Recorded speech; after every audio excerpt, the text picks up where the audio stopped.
Uba Prasun Tensong Menteri Rangba Bandap ke Sarkar Jela ulong baka kam jang kaliang persya la kalong ha ke Sarkar Jela lani ke Sarkar Pedengru kalong bai tang ban penki lani pin senjari ke Sarkar.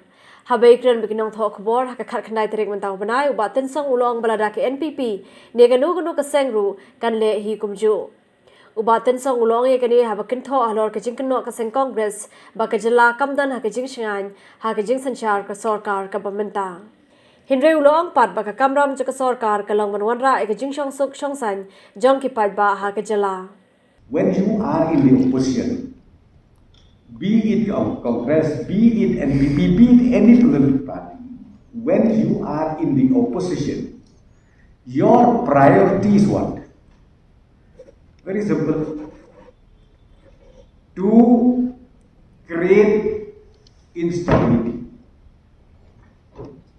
To create instability, to create confusion. That is the priority of the opposition, be it in the national level, be it in the state level. I think everybody knows that, citizens of India knows that. But ultimately, as I said to you, we are here, be it MDA government or be it any government, we are here to make sure that safety of citizens of the state is fully protected.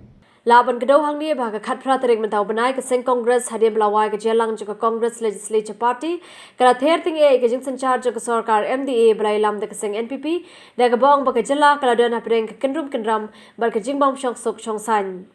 Halor ke jing ong juga Congress bakala tho shiki party be trei lang ha ke Sarkar MDA banya trei lang na ke benta ban thau no ke Sarkar pathamai uba prasun ulong bahadu menta ke NPP kampat yo satyai ke ni ke jing tho na ke Congress ne ki wei par ki seng ki badan ha ke Sarkar MDA. And then none of the MDA partners received the letter. So once we receive the letter, then we'll take a call and then we'll come back to you with the form.